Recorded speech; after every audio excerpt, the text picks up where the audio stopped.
Olá, graça e paz, tudo bem com você? Que bom que nós podemos tirar alguns minutos do nosso dia para juntos meditarmos na palavra de Deus. Afinal, ela sempre tem algo a dizer aos nossos corações.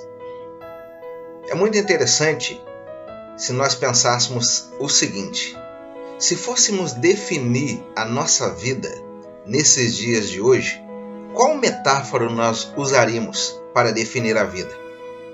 Talvez se nós saíssemos por aí perguntando para as pessoas qual a definição que ela daria, as pessoas muitas delas diriam assim: a vida é uma batalha. E realmente, havemos de concordar com isso.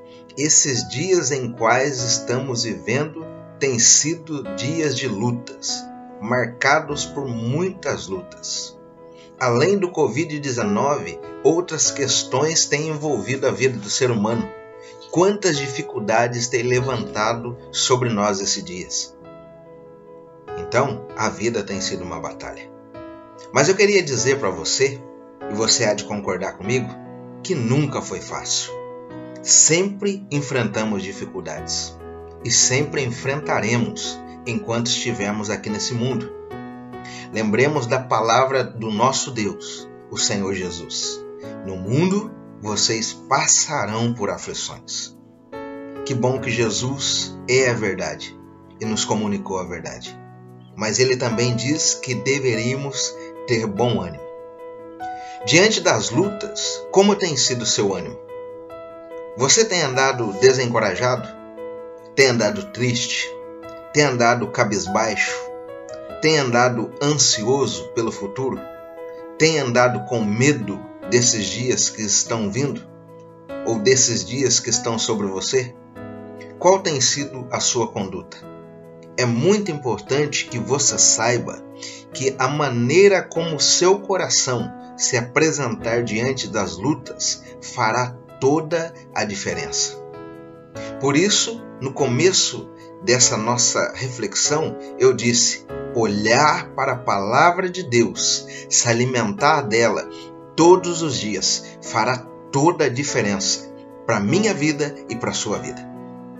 Eu gostaria nesse momento de convidar você a abrir a sua Bíblia e mesmo que você não esteja próximo à Bíblia, que você prestasse atenção na leitura desse texto, o qual vou ler, que está descrito em 1 Crônicas, capítulo 5, do versículo 18 ao versículo 22.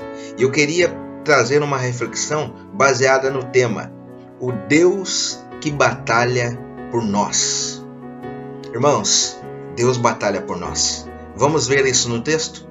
1 Crônicas, capítulo 5, de 18 a 22. Assim diz a palavra do Senhor. As tribos de Rubem, Gade e a metade da tribo de Manassés tinham juntas 44.760 homens de combate, capazes de empunhar escudo e espada, de usar o arco e treinados para a guerra. Eles entraram em guerra contra os agarianos e seus aliados Jetur, Nafis e Nodab. Mas durante a batalha, clamaram a Deus, que os ajudou, entregando os agarianos e todos os seus aliados em suas mãos. Deus os atendeu, e isso porque clamaram, porque confiaram nele. Tomaram dos agarianos o rebanho de 50.000 camelos, 250.000 ovelhas, 2.000 jumentos. Também fizeram 100.000 prisioneiros, e muitos foram os inimigos mortos, pois a batalha era de Deus. Eles ocuparam a terra até a época do exílio. Que interessante, irmãos, esse texto. Tem muito a nos falar. De uma forma geral, ele mostra essa verdade que eu acabei de mencionar como tema. Deus batalha por nós. O livro de Crônicas, ele é meio desestimulante para muitos cristãos. Principalmente os primeiros 9 capítulos. porque ele trata de muitas genealogias. E as genealogias, para mim e para você, que somos ocidentais, às vezes não faz muita diferença. Mas para o hebreu fazia muita diferença. Interessante que o livro de Crônicas, ele é anônimo. Muitos atribuem a Esdras. Pode ter sido Esdras quem escreveu. Escreveu a um povo que estava voltando do exílio, para narrar para eles as histórias passadas. O nome Crônicas, aliás, quer dizer isso. Os atos dos dias ou dos anos passados. E interessante que aqui, no capítulo 5, o autor para contar essa experiência maravilhosa que o povo de Deus teve com Deus no meio da batalha. Que lições importantes! Quando ele escreve isso, não escreve apenas para narrar, escreve para encorajamento daqueles hebreus que estavam retornando do exílio, para que eles pudessem ter a fé encorajada, para que eles pudessem ter esperança nos dias futuros. E isso por uma questão. Talvez o que ocupasse a mente daqueles hebreus naqueles dias é a seguinte indagação: será que Deus ainda se importa conosco? Será que nós ainda somos o povo da aliança? Será que Ele se importará com a nossa situação? O texto por si só nos responde essa questão. Deus era com seu povo, lutava para o seu povo. E que bom saber que o autor de Hebreus estava certo a nos dizer que Jesus Cristo é o mesmo ontem, hoje e eternamente. Amém. Ele é o mesmo. Hebreus 13:8. Que bom saber que assim como Deus era com o seu povo, Ele ainda o é conosco nos dias de hoje, povo dele. E olhando para esses versículos que nós lemos, nós podemos tirar algumas lições importantes. A primeira, Deus batalha por nós todas as vezes que clamarmos a Ele de todo o coração.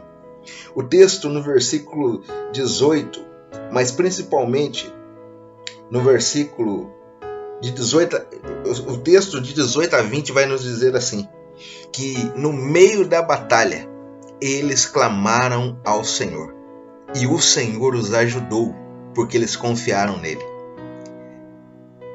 É interessante nós pensarmos que eles clamaram. E chega à conclusão ao ler um texto desse que clamaram de todo o coração. E Deus, que vê o coração, viu que eles de fato confiavam no Senhor no meio daquela grande batalha. E por isso o Senhor os ajudou. Que bom saber que Deus sempre batalhará por nós quando nós, como povo dele, clamarmos a Ele de todo o coração.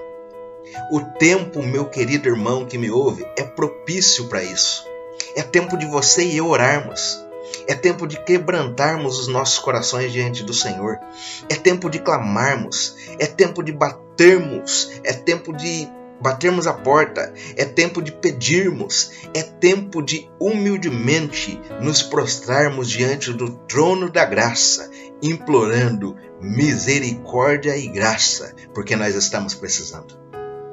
A pergunta que fica é: no meio da batalha que nós estamos enfrentando, você tem buscado o Senhor?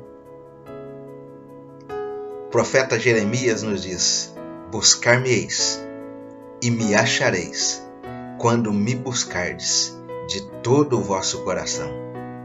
Buscar-me-eis e eu me deixarei ser achado por vós. Que nós possamos buscar o Senhor nesse tempo. É tempo de orar. Se orarmos, o Senhor batalhará por nós, porque o Senhor é bom. A segunda lição que nós aprendemos aqui: assim como aqueles hebreus, Deus batalha por nós todas as vezes que nós reconhecermos que Ele é maior do que todos os nossos recursos. Que bom que eles reconheceram. O texto começa dizendo que eles tinham muitos homens e homens capazes para batalhar em guerra.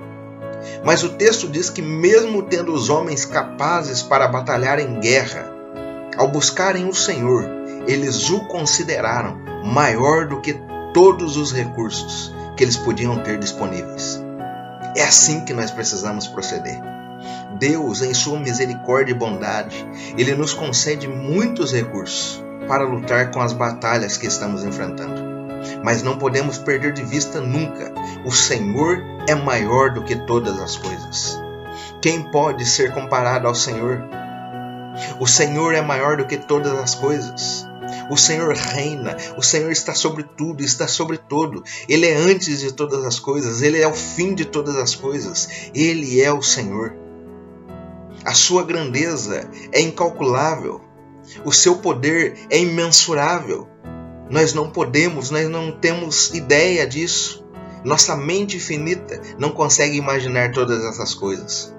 Mas nós podemos reconhecer verdadeiramente e humildemente que o Senhor é grande. Então, que possamos dar o lugar a que o Senhor é devido. Senhor, o Senhor é primeiro de todas as coisas. Sê sobre nós. Abençoa as nossas vidas, confirma a obra de nossas mãos, abençoa os nossos passos, sê conosco, nos dê direção, nos recursos que o Senhor tem confiado. O Senhor é antes de todas as coisas, nós reconhecemos. Se assim o fizermos, certamente o Senhor batalhará por nós, e assim como Ele foi naqueles dias, Ele será hoje e nos dará a vitória que tanto necessitamos nessa hora. Você confia no Senhor? Ele é maior do que tudo. Ele é o nosso Deus. Não há outro comparável a Ele. Deus é grande, meus irmãos. Confiamos nisso. E por último, Deus batalha por nós por uma simples razão. As duas primeiras lições, Deus batalha por nós quando oramos a Ele de todo o coração e quando reconhecemos a sua grandeza. Mas Deus batalha por nós porque Ele é fiel às suas promessas. É muito interessante olharmos esse texto aqui. Nós vemos aqui um Deus que se apresenta de maneira fiel ao seu povo. O povo, se lembrarmos bem, eles foram para o exílio porque quebraram os mandamentos do Senhor. Mas a aliança que o Senhor tem com o seu povo, ela é inquebrável. Aleluia! Ela nunca se quebrou. E se havia algum questionamento em suas mentes, será que nós somos ainda o povo do Senhor? Foi-lhes provado que o Senhor é fiel à aliança para com seu povo. Não há nada que possa quebrar a nossa aliança com o povo, com o Senhor. Ele é fiel à aliança que Ele fez com seu povo. Antigamente era a antiga aliança, mas nós hoje estamos numa aliança superior, a nova aliança. Fomos marcados pelo sangue de Cristo, selados com o Espírito Santo de Deus. E nada pode quebrar a nossa aliança com o nosso Deus. Foi isso que Paulo falou a Timóteo na sua segunda epístola.